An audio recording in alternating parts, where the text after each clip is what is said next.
Hello sir बोला बोला. हा बच्चे भाऊ.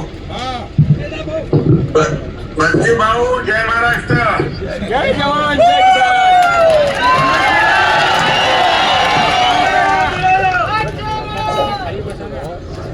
बच्चे भाऊंचा विजय असो.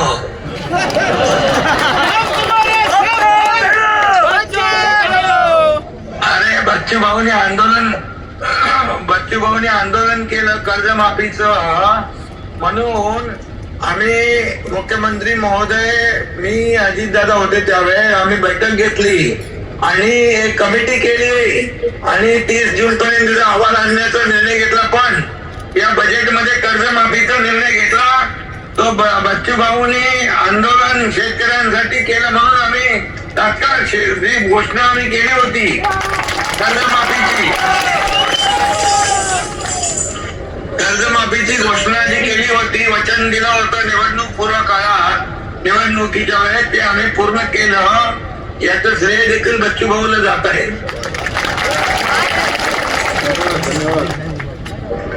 आणि बाकी आरोग्य, उद्योग, पाणी पुरवठा, आरोग्य मंत्री पण तिकडे गेले, उद्योग मंत्री पण तुमच्याकडे आहे आणि पाणी पुरवठ्याचे गुलाबराव पाटील आणि काही विषय जे रोजगार हमी योजनेचे आहे ते देखील आपले मंत्री सोडवतील.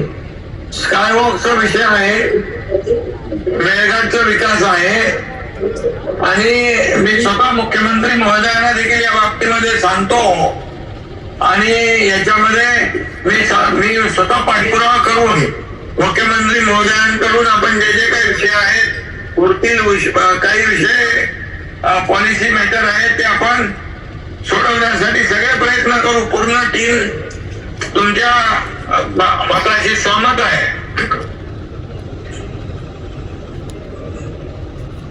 मला वाटतं सिडको पण आपल्याकडे आहे, चिखलदराचा सिडकोचा आणि काय वाजता हाय.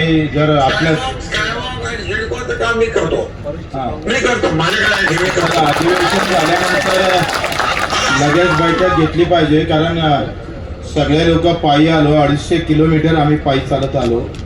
आमचा तुमच्यावर विश्वास आहे. कर्जमाफीची तुमची भूमिका या शेतकऱ्याच्या डोळ्यातली आसू पुसण्याची होती, पण आता मेळघाटचे पण आसू तुम्हाला पुसावं लागेल. अशी तुम्ही मराठी सगळ्यांना एकदा हमी दिली तर अधिक त्यांना थोडा.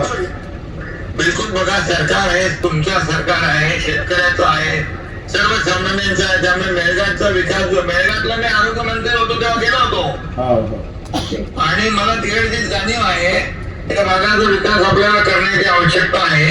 आणि एक आपण हे अधिवेशन संपलं की मुख्यमंत्र्यांच्या सोबत एक बैठक लावून टाकू आणि बाकी ज्या ज्या मंत्र्यांकडे विषय आहेत त्या मंत्र्यांकडून सोडून घेऊ. धन्यवाद. ओके ओके, धन्यवाद. आणि तुम्ही शेतकरी कर्जमाफीसाठी आंदोलन केलं, त्याची दखल सरकारने घेतली बघा, बरोबर? त्याबद्दल धन्यवाद. आपणही दखल घेतली त्याबद्दल धन्यवाद. आम्ही 1.5 लाख रुपये करा रेग्युलर कर्जवाल्यांना. थोडं दबाने घेऊया. कायद्याचा पण विषय होता, पण पुढच्या बैठकीत घेऊ. पुढच्या बैठकीत घेऊ आपण. Okay, thank you.